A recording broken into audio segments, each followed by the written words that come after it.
Class 10th subject maths chapter 7 coordinate geometry distance formula part 2।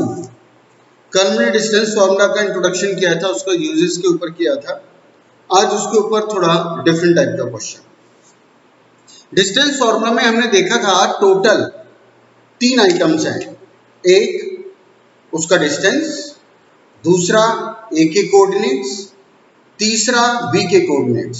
Total 3 item है उस formula में। मैं फिर रिपीट करता हूं, एक ए बी लाइन का डिस्टेंस, दूसरा ए के कोऑर्डिनेट्स, तीसरा बी के कोऑर्डिनेट्स। अब होगा ये, इन 3 आइटम में से एक आइटम मिसिंग होगी। अभी तक क्या था जो हमने कल किया, ए और बी के कोऑर्डिनेट हमारे पास थे, हमें तीसरी बची हुई आइटम डिस्टेंस निकालनी थी। अब पॉसिबल है, हो सकता है डिस्टेंस दे देगा, ए के कोऑर्डिनेट दे देगा, बी में से किसी को कर देगा गायब, या डिस्टेंस दे देगा, बी के कोऑर्डिनेट पूरे होंगे, ए में से कोई एक पॉइंट गायब हो सकता है।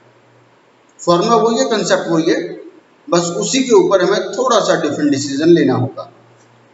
जैसे मान लो हमें एक क्वेश्चन मिला कि एक लाइन सेगमेंट है ए बी, उसमें ए के कोऑर्डिनेट है x, -1 और b के कोऑर्डिनेट है 3, 2। एक लाइन सेगमेंट जिसमें a के कोऑर्डिनेट है x, -1 और b के कोऑर्डिनेट है 3, 2 और इस लाइन का डिस्टेंस है 5। इस लाइन का डिस्टेंस है 5। अब वो कहता है find the value of x। चलो, डिस्टेंस हमें दिया हुआ है, तो ये तो एक सर्टिफाई हो गया कि इसमें डिस्टेंस फार्मूला यूज होगा। तो डिस्टेंस फार्मूला फिलहाल लगाते हैं। प्रेजेंटेशन के हिसाब से हम पहले लिखेंगे by using distance formula. By using distance formula AB is equal to x2 - x1 whole square plus, ठीक है। चलो, अब मेरे लिए x1 y1 ये है, x2 y2 ये है, या उल्टा कर लो, वो हमारी करने वाले की मर्जी है। नेक्स्ट, अब देखते हैं हमारे पास क्या क्या है। ये डिस्टेंस ए बी है कितना 5, x2 3 -x1 x whole square, ठीक है ना, प्लस y2 2 -y1 -1। अब देखो, एक माइनस इसका और एक माइनस इसका, तो क्या हो गया ये प्लस, ठीक है। इस बात का ध्यान रखना है, ये माइनस भी आएगा, ये माइनस भी आएगा और साइन चेंज होगा। ऐसा ना हो हम एक ही साइन लें, हमें उस गलती से बचना है। Next, 5 is equal to root of a minus B whole square, a square plus B square minus 2ab। Identity लगेगी, 2 + 1 3, 3 का स्क्वायर हो गया ये 9। अब देखो, चलो इसका एक स्टेप और ले लेते हैं। 5 is equal to root of x square minus 6x plus 18।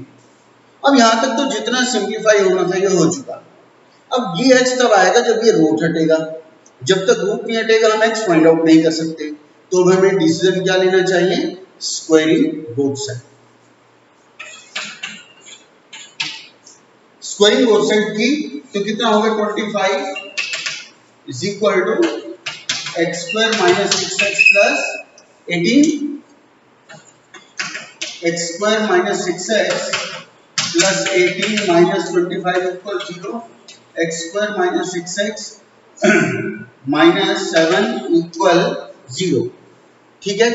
अब ये प्रॉपर हमारे पास क्वाड्रेटिक इक्वेशन आ गई। अब इसके कर लेंगे मिडिल टर्म स्प्लिटिंग, और जब मिडिल टर्म स्प्लिटिंग आप लोग करोगे तो x की वैल्यूज आ जाएगी हमारे पास 7 and -1।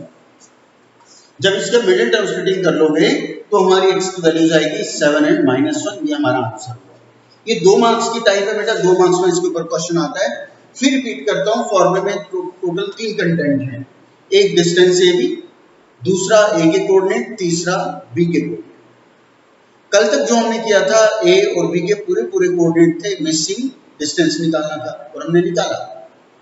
अब क्या होगा, 3 में से एक आइटम कोई और कर देगा, आपको डिस्टेंस दे देगा, दिया।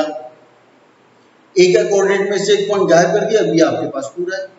या हो सकता था बी में से कुछ गायब करता यहाँ से ए में कुछ मिसिंग होता, तो फॉर्मूला तो यही यूज होगा क्योंकि डिस्टेंस गिवन है। अब डिस्टेंस जब गिवन था, जो कंटेंट थे हम लेते रहे, जहाँ एक्सपेंशन करना था एक्सपेंशन भी किया, एक्सपेंशन करने के बाद यहाँ के रुक गए, आगे कुछ नहीं हो सकता। अगर हम कोई ये सोच रहा है इसके मिडिल टर्म स्प्लिटिंग हो सकते हैं, ठीक है मिडिल टर्म स्प्लिटिंग कर लो, लेकिन उस मिडिल टर्म स्प्लिटिंग का होगा क्या, बिना रूट हटाए तो होगा नहीं, इसलिए बिना वो सोचे इसकी स्क्वायरिंग बोथ साइड कर दो। स्क्वायरिंग बोथ साइड करके ये आया, सबको एक साइड लाए, क्वाड्रेटिक बन गई, मिडिल टर्म स्प्लिटिंग कर लोगे तो x की ये वैल्यू 7 and -1 आ सकती है। 2 मार्क्स का सीधा सीधा। इसी की तरह एक और क्वेश्चन देखते हैं। मान लो एक लाइन सेगमेंट ए बी, ए के coordinate 2 - 3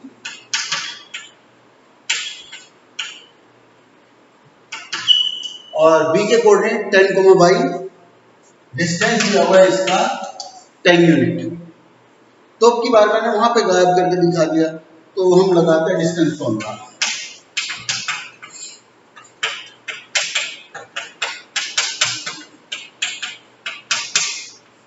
bye using distance formula. अब क्या क्या है, क्या ए बी डिस्टेंस है कितना 10, x2 10, मेरे लिए x1 y1 ये है, x2 y2 ये है, तुम चाहो तो उल्टा कर लेना, वो हमारी मर्जी है। 10 - x1 2 होल स्क्वायर, y2 क्या है y माइनस y1 क्या है, y1 क्या है -3। अब एक माइनस इस फॉर्मूले का, एक माइनस इसका, minus minus plus,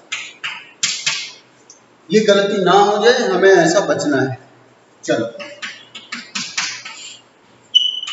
8² a² + b² + 2ab, यहां आइडेंटिटी एक्सपेंड हो गई।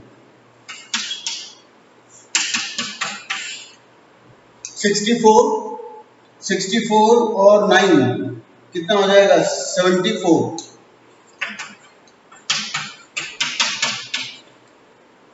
एक मिनट गलती हो गई, 64 6 73। अब क्या होगा, स्क्वायरिंग बोथ साइड।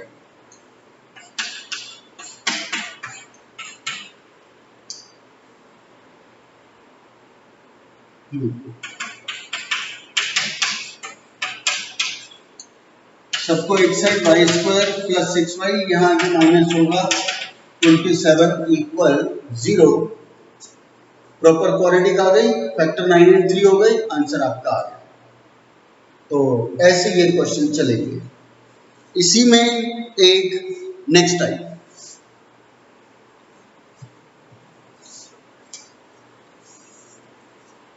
ये 2 मार्क्स के क्वेश्चन थे। नेक्स्ट क्वेश्चन हमारा 3 मार्क्स में भी आ जाता है। होगा ऐसे ही, जैसे मान लो वो आपको बोलेगा कि एक पॉइंट है 2,2, एक पॉइंट ए है जिसके कोऑर्डिनेट है 2,2, वो इक्विडिस्टेंट फ्रॉम बी, मैं एक बार दोबारा रिपीट करता हूं, कोई पॉइंट पी है जिसके कोऑर्डिनेट है 2,2,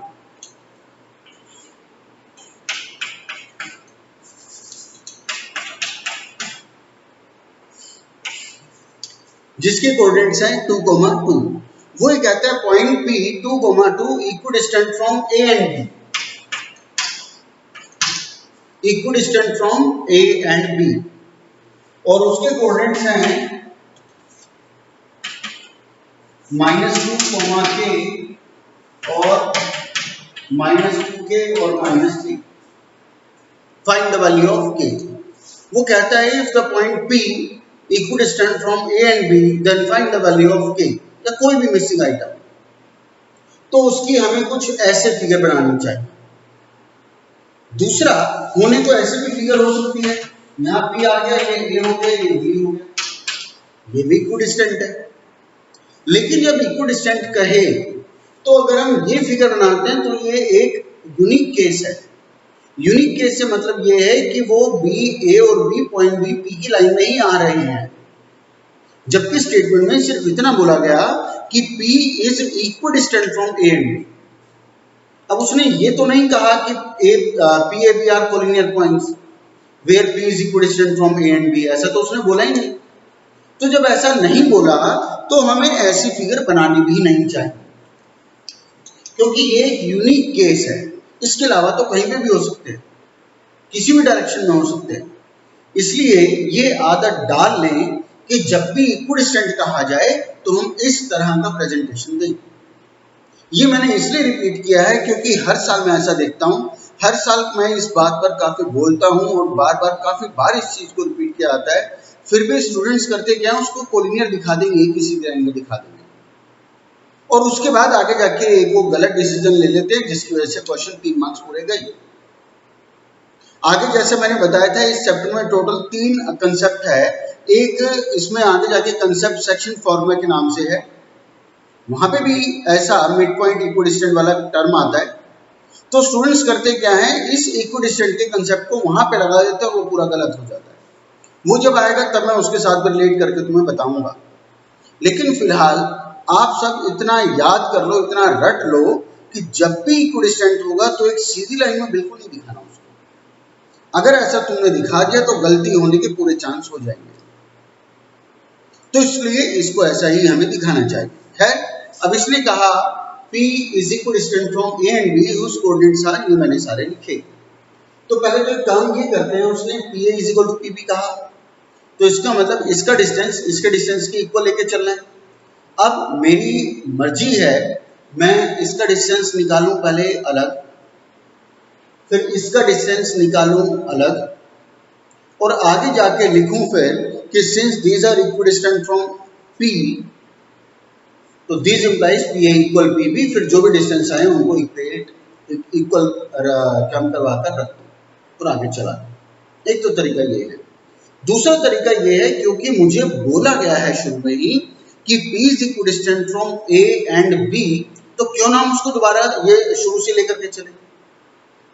मैं फिर रिपीट करता हूं, एक तो तरीका ये हो सकता है कि हम इसका डिस्टेंस निकाल लें अलग, फिर इसका डिस्टेंस फाइंड कर लें अलग, उसके बाद फिर हम लिखें क्योंकि दोनों इक्विडिस्टेंट है तो इसलिए अब इसका डिस्टेंस इज इक्वल टू उसका डिस्टेंस, फिर आगे जाके उन दोनों को इक्वल रखवा करके हम आगे सॉल्व कर लें। दूसरा तरीका फिर शॉर्ट में यही हो सकता है, स्टेप भी बचेंगे तुम्हारे, टाइम भी बचेगा। जब मुझे पहले से पता ही है, जब मुझे पहले बता दिया गया है कि P A और B से इक्विडिस्टेंट पर है, तो क्यों ना मैं उसको शुरू से लेकर के चलूं। तो ये प्रैक्टिस हमें लेनी चाहिए। तो प्रेजेंटेशन के हिसाब से सबसे पहले तो हम लोग लिखेंगे since P is equidistant from A and B, ठीक है। Next line, this implies PA equal PB, PA का डिस्टेंस इक्वल PB का डिस्टेंस। नेक्स्ट, अब इनका डिस्टेंस हम लेना शुरू करते हैं। तो देखो, ये मेरे लिए x1 y1 है, ये मेरे लिए x2 y2 है, चाहो उल्टा कर लो, कोई फर्क नहीं पड़ेगा। तो पहले PA का डिस्टेंस लेते हैं, root of x2 minus 2 minus x1 2 square y2 k minus y1 2, ठीक है। Next is equal to PB का डिस्टेंस, ये मेरे लिए x1 y1 है, ये मेरे लिए x2 y2, चाहो तो तुम चेंज कर लेना, कोई फर्क नहीं पड़ेगा। x2 minus 2k minus x1 2, y2 minus 3, y1 minus 2, ठीक है। फॉर्मूले में जो जो कंटेंट है हमने लिए। अब तो नॉर्मल सिंपलीफिकेशन है, कोई खास बात नहीं है। अच्छा, दूसरी बात अब ये रूट है, स्क्वायरिंग तो करनी पड़ेगी, अभी कर लो या आगे जाके कर लो, वो हमारी मर्जी है, या एक काम और करते हैं, वो भी छोटा पड़ेगा। पहली लाइन में तुमने लिखा ना P is equal to PB, इसी के नेक्स्ट लाइन में लिखो और PA स्क्वायर और PA square equal PB square, square के साथ ही तो इक्वल होंगे। अब जब हम शुरू से स्क्वायर लगा देंगे तो हमें ये बड़ा रूट लगाना नहीं पड़ेगा, ये आपका एक स्टेप बच जाएगा, क्योंकि स्क्वायरिंग तो हमें करनी ही पड़ेगी। अब स्टार्टिंग में कर लो या आगे जाके कर लो, तो हम शुरू से ही करने की आदत डालेंगे। तो फिर एक बार मैं प्रेजेंटेशन रिपीट कर रहा हूं, पहली लाइन में हम लिखेंगे since P is equidistant from A and B. Next line, this implies PA equal PB. This implies PA square equal PB square. शुरू में स्क्वायर लगा दो, फिर रूट लगाने का झंझट खत्म, फिर हम लगाएंगे ही नहीं रूट, क्योंकि जो स्क्वायरिंग आगे जाके करनी थी वो हमने शुरू में इसको दे दी। चलो अब नॉर्मल एक्सपेंशन चलेगा, ये हो गया -2 a minus B whole square, a square plus b square plus 2ab। Identity जरूर याद रखना कि आइडेंटिटी यूज होगी। अब ये दोनों माइनस के आ गए। अब यहाँ पे भी स्टूडेंट्स गलती करते हैं, हमें उस गलती करने से बचना है, इस चीज को याद रखना है। तो ये दोनों माइनस आ गए, a minus B whole square identity होती है, a plus B whole square identity होती है। लेकिन जब ये दोनों माइनस आ जाए तो क्वाड्रेटिक इक्वेशन में जब हमने बाय यूजिंग क्वाड्रेटिक फॉर्मूला किया था b स्क्वायर माइनस 4ac, उसमें भी कई बार b में दोनों माइनस आया करते थे। तो उस वक्त मैंने तुम्हें बताया था कि जब दोनों a और b दोनों ही माइनस हो तो वहां पे a plus B whole square लगता है। अब इस चीज को याद रखो और गलती करने से बचना है। जब ये दोनों टर्म नेगेटिव हो तो वहां पे a plus B whole square लगता है। कैसे लगता है इसको भी एक बार दोबारा समझिए। मैं इन दोनों का माइनस कॉमन निकाल रहा हूं, माइनस कॉमन निकाल लिया, अंदर दोनों प्लस हो गए, होल स्क्वायर था वो तो रहेगा ही, होल स्क्वायर तो रहेगा ही। ठीक है, अब देखो, अब इस जितना भी इस बड़ी ब्रैकेट के अंदर है सबको होल स्क्वायर मिलेगा, इस माइनस को भी होल स्क्वायर मिलेगा। जब ये माइनस को होल स्क्वायर मिलेगा तो क्या हो जाएगा, पॉजिटिव। तो क्या हो गया, 2k प्लस 2 होल स्क्वायर हो गया ना, प्लस बी होल स्क्वायर। तो इसको या तो ऐसे करने की आदत डाल के करो या डायरेक्टली ऐसा याद कर लो कि जब a और b दोनों माइनस होंगे तो माइनस को भूल जाओ, सीधा a plus B whole square लगाओ। ठीक है, फिर रिपीट करता हूं, माइनस कॉमन निकाल लिया, बड़ी ब्रैकेट के बाहर whole square.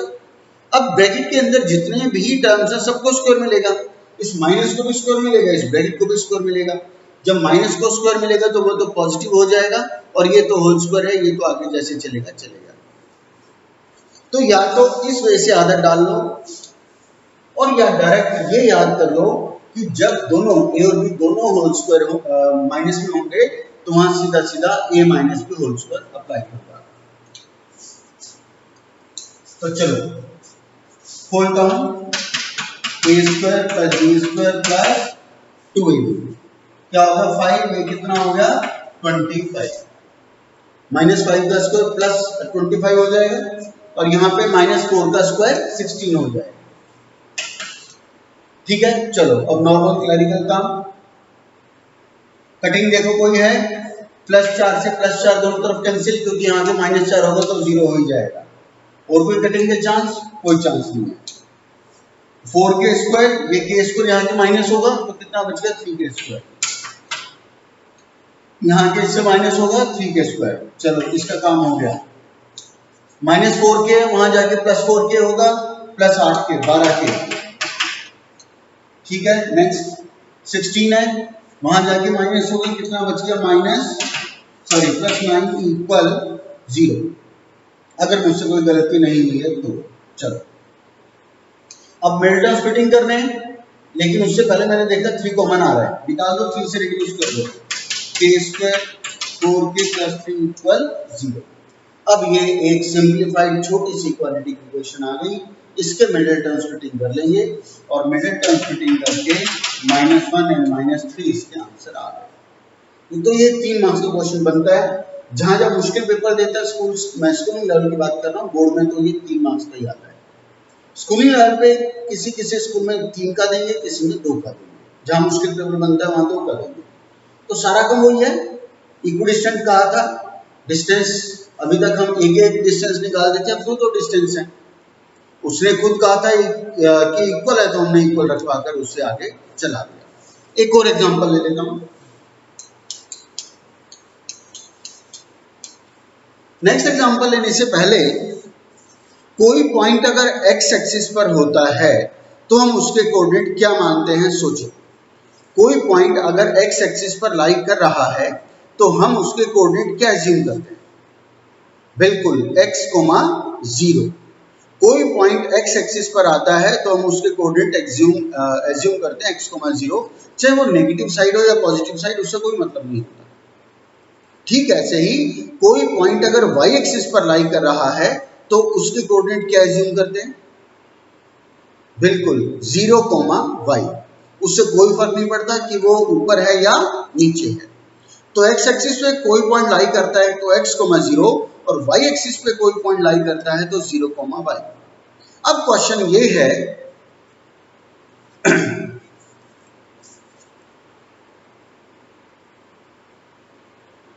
if a point on x axis equidistant from a and b, then find the coordinate of x axis.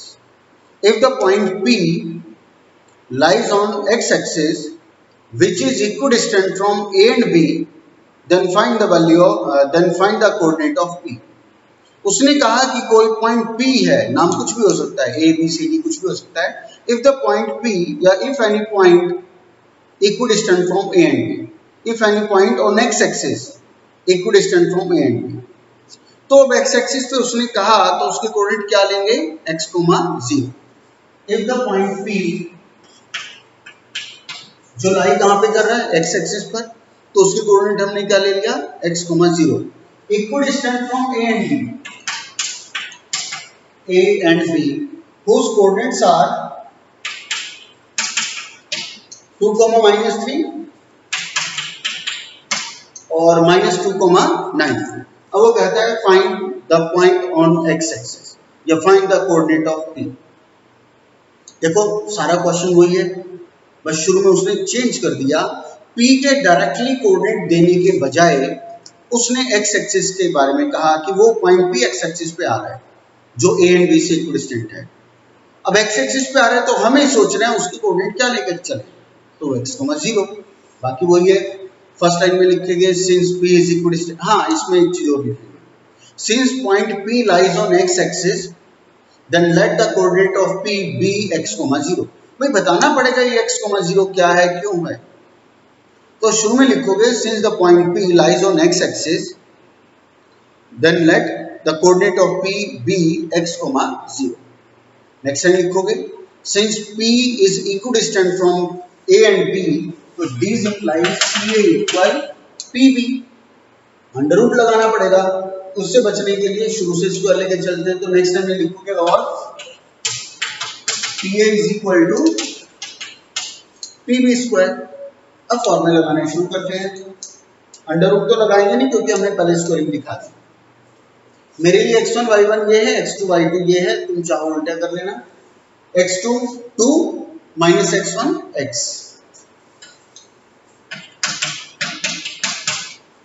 y2 -3 और y1 0। इक्विडिस्टेंट फ्रॉम, ये मेरे x1 y1 है, ये x2 y2, तुम चाहो उल्टे कर लेना। x2 -2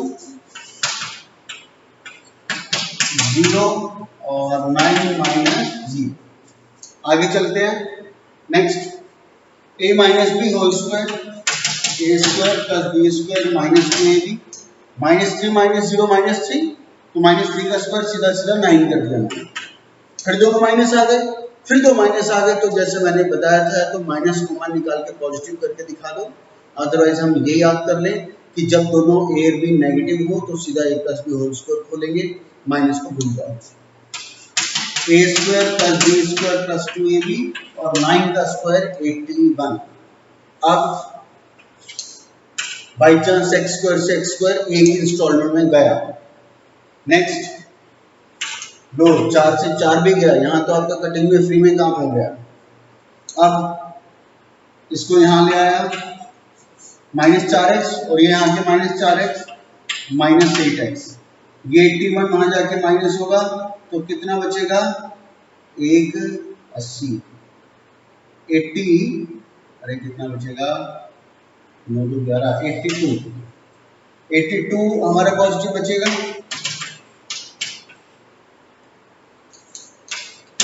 अब कटिंग करके जो भी आएगा वो हमारा आंसर होगा। हो सकता है मुझसे कहीं गलती हुई हो, मुझे लग भी रहा है शायद मुझसे गलती हुई हो। ओवरऑल मुझे करने का तरीका बताना था, वो तुम्हें अब लगा पता, ऐसे ही करना है। तो ये क्वेश्चन मेरा लेने का पर्पज ये था, हो सकता है आगे जाके एक सिंगल क्वाड्रेटिक इक्वेशन बने, हमें उसको मिडिल टर्म स्प्लिटिंग करके वो मिसिंग आइटम पता करना पड़े। हो सकता है क्वाड्रेटिक ना वो बने, सीधा सीधा x की वैल्यू ही आ जाए, जैसा यहाँ पर हुआ। नेक्स्ट,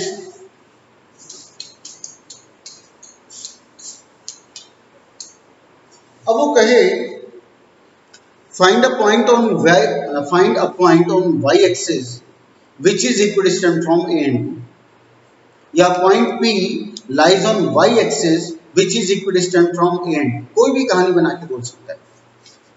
तो पहले तो हम लिखेंगे प्रेजेंटेशन के हिसाब से, let the point P which lies on y axis B, क्या होगा 0, y एक्सिस पे यही मानते हैं ना, equidistant from A and B, 6,5 -4,3। अब वही जैसा अभी तक हम करते आ रहे हैं, इक्विडिस्टेंट है तो पहले तो हमने यही लिखा, let the point P lies on y axis B whose coordinate are 0, y। फिर since P is equidistant from A and B, तो this implies PA equal PB और P A square equal P B square. आगे जाके फिर आप अपने content लिखोगे, आगे जाके चलाओगे। हो सकता है आगे जाके क्वाड्रेटिक बन जाए, मिडिल टर्म स्प्लिटिंग करके आंसर आए। हो सकता है एक्स स्क्वायर आपका कैंसिल ही हो जाए तो क्वाड्रेटिक बच जाएगी, सीधा सीधा एक्स या वाई जो भी मिसिंग होगा वो हमारी वैल्यू आएगी। तो डिस्टेंस फॉर्मूला के ऊपर आज ये मिसिंग आइटम की कंसेप्ट थी।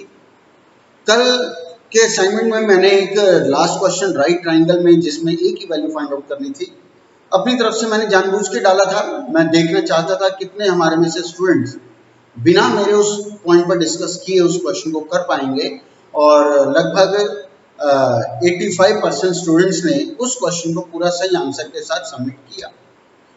15% स्टूडेंट्स का आंसर सही नहीं आया था, लेकिन मुझे इस बात की एक ज़्यादा तसल्ली है कि उन्हें ये अपने आप से लगा पता कि इसे कैसे करना था, कि तीनों के डिस्टेंस निकाल करके पाइथागोरस में यूज करना है, ऐसा उन्हें पता लगा था। ये मेरे लिए एक अच्छी बात थी और उस चीज पर उसे वो लेकर के भी चले। उसका आंसर आ रहा था 1। गलती ढूंढोगे मिल ही जाएगी, कहीं ना कहीं प्लस माइनस को एक्सपेंशन करने में ही दिक्कत आई होगी, क्योंकि 3 ब्रैकेट्स को इकट्ठा चलाना थोड़ा सा एरर के चांस तो रहते हैं। क्वेश्चन नंबर 3 था उसमें स्क्वायर आ रहा है, क्वेश्चन नंबर 4 था उसमें पैरेललोग्राम आ रहा है। कुछ ने उस स्क्वायर वाले को रोम्बस डिक्लेयर किया, कुछ ने उस पैरेललोग्राम वाले को रेक्टेंगल डिक्लेयर किया था, तो गलती चेक करना। फोर्थ क्वेश्चन में जो डायगोनल्स थे वो अनइक्वल आ रहे हैं, इसलिए वो पैरेललोग्राम है। थर्ड क्वेश्चन में डायगोनल उसमें इक्वल आ रहे हैं, इसलिए वो स्क्वायर था, तो गलती चेक कर लेना। आज की कंसेप्ट के ऊपर बेस्ड मैं सभी टाइप के एक क्वेश्चन भेजूंगा और 1-2 क्वेश्चन मैं कुछ अलग से भेजूंगा, वो देखूंगा हमारे में से कितने कर पाते हैं। तो कल का रिस्पॉन्स अच्छा हुआ। डिस्टेंस फॉर्मूला के ऊपर कल की एक और होगी क्लास, उसके बाद हम आगे बढ़ेंगे। धन्यवाद।